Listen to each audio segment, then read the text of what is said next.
The story begins not with celebration, with silence. The kind of silence that settles after an atrocity so vast, even the earth itself feels compelled to mourn. In the frozen dawn of a world ruled by conquest, where strength dictated survival and cruelty was woven into the fabric of empire, a massacre unfolded that should have been impossible. 800 warriors scarred, hardened, and despised for their very blood stood against an army that dwarfed them 50 times over. 40,000 men fell upon them, a tide of sharpened steel and armored wrath. By all accounts, history should have ended there, but history had other plans. Legends remember the clash as a miracle of strategy, a ruthless storm unleashed by men who were supposed to break. Yet beneath the songs of glory lies another truth, one whispered only in fragments, buried under centuries of lies. This was not just a battle of numbers. It was a story of betrayal, of a people marked by their differences, stripped of their humanity, and forced into a destiny written by others. The world would remember their blood as savage, their courage as monstrous, their survival as unnatural. Yet hidden inside the shadows of this victory lies the question no one dared ask. What price did they truly pay for a triumph so drenched in blood? For the massacre was never just about war. It was about a hatred older than the battlefield itself, hatred carved into law, sharpened into chain, and sanctified in silence. A hatred that would not vanish with the clash of swords, but would echo through centuries, staining generations with the memory of who was deemed worthy of life, and who was not. And as the smoke of burning flesh rose into the heavens, the answer became clear.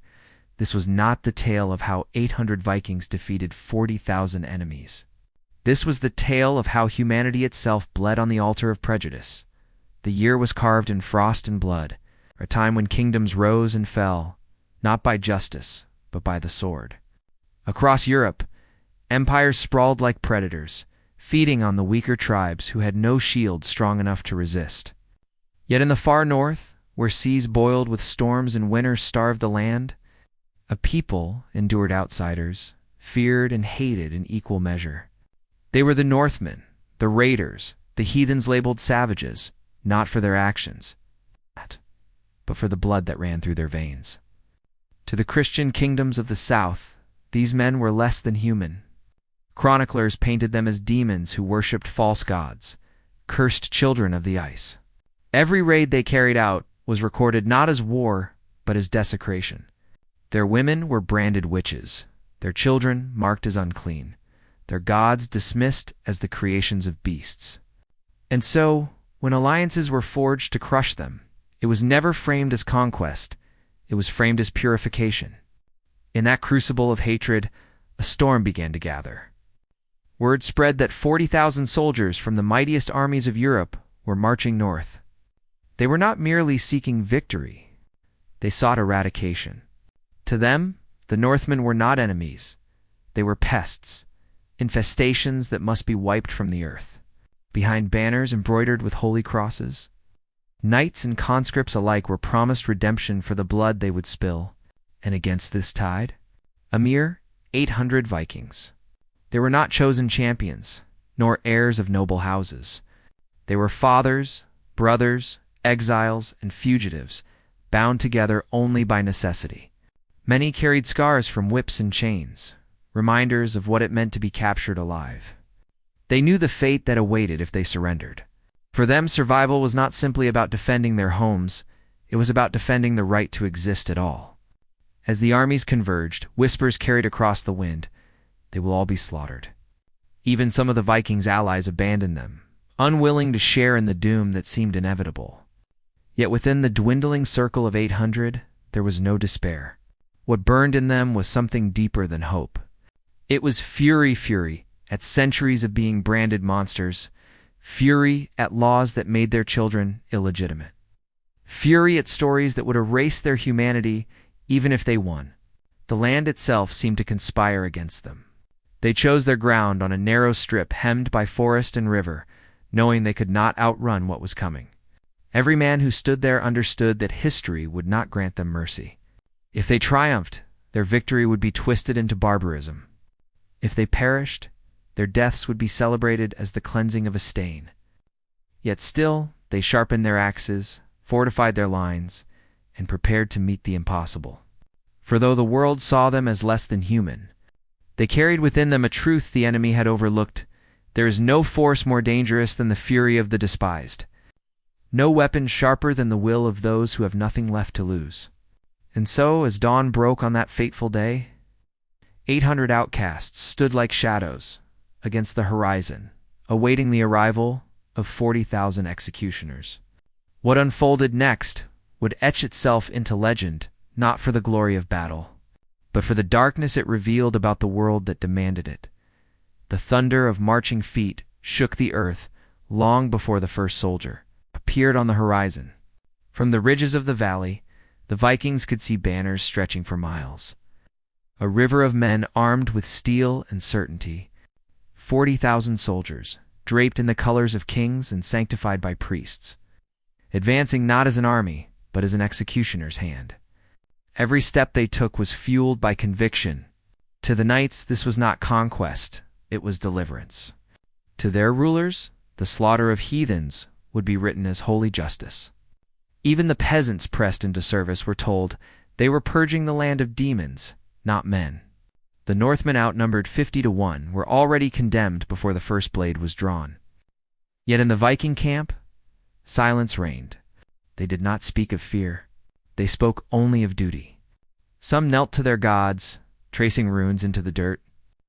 Others sharpened axes that had already tasted decades of blood. But every man knew this battle was not theirs alone. They carried the weight of generations. Danesers burned alive in churches, children taken as slaves, wives branded as whores by the same kingdoms that now sought to erase them altogether. The ground they had chosen was narrow, flanked by a river that would choke the advance of the enemy and forests that concealed traps they had set in the night. For if 800 were to stand against 40,000, it would not be by brute force, but by turning every stone, tree, and shadow into an ally. And still, they understood the cost. For every enemy they cut down, 10 more would rise. For every line broken, another would crash upon them. It was not survival they prepared, for it was defiance. A final act of defiance that would echo long after their bodies were reduced to ash. As the enemy ranks halted, their commanders surveying the ground, the first horn sounded. The air split with a roar as tens of thousands surged forward, shields raised like a tidal wave of iron. The forest trembled, the river churned, and the earth itself seemed to recoil. The 800 did not wait. They raised their shields, braced their spears, and stood unmoving, black silhouettes against the rising sun. To the enemy, they were already dead men. To themselves, they were something far more dangerous. Men who had nothing left to lose but their rage. And in that heartbeat before steel clashed, the world held its breath. The first collision was thunder and fire. Shields splintered, axes carved through flesh, and the earth drank deeply of blood. For every Viking who fell, 10 soldiers collapsed in their wake. The narrow pass became a slaughterhouse, the river running red as bodies piled upon its banks. Traps snapped, forests ignited, chaos consuming the invincible horde. 800 moved like a storm, unyielding, relentless, turning disbelief into terror. What began as an execution became an inferno. And 40,000 men learned too late that they had marched not into battle, but into legend. When the last cry fell silent, the valley was no longer a battlefield, it was a grave. Smoke clung to the air, heavy with the stench of blood and burning flesh. The river, once a mirror of the sky, had become a red torrent carrying the bodies of the fallen. Crows circled in black clouds overhead, drawn to the feast of death below. Against all reason, against every law of numbers and fate, the 800 had endured. But victory was not triumph. Their ranks were shattered. Friends, brothers, and fathers lay scattered among the dead. No song could erase the sight of children in their camp searching for faces that would never rise again. And yet the impossible had been done.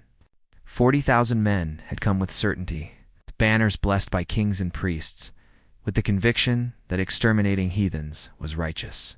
They left only as ash and memory, their might undone by those they called less than human. But history is written by the powerful, not the survivors. Chroniclers would not praise the defiance of the Vikings. They would not write of the injustice that drove them to stand. Instead, they would twist the story, branding its savagery, painting the outnumbered as monsters who had unleashed unspeakable cruelty. The truth of the massacre would rot beneath layers of lies, carried forward only in whispers, in sagas half-remembered, in scars etched into descendants who would still bear the weight of being other. What remained was not a tale of glory, but a mirror reflecting the cruelty of a world that decides who is human and who is not. The 800 had proved that the despised could not be erased so easily. Yet they also proved the terrible cost of existing in a world built on hatred. Survival demanded blood beyond measure. Centuries later, the massacre is still told in fragments, some as legend of bravery, others as proof of barbarism. But the truth lingers in the silence between words, that prejudice has always armed itself with righteousness, that hatred has always marched under banners of purity, and that even miracles of defiance are rarely enough to rewrite the judgment of history.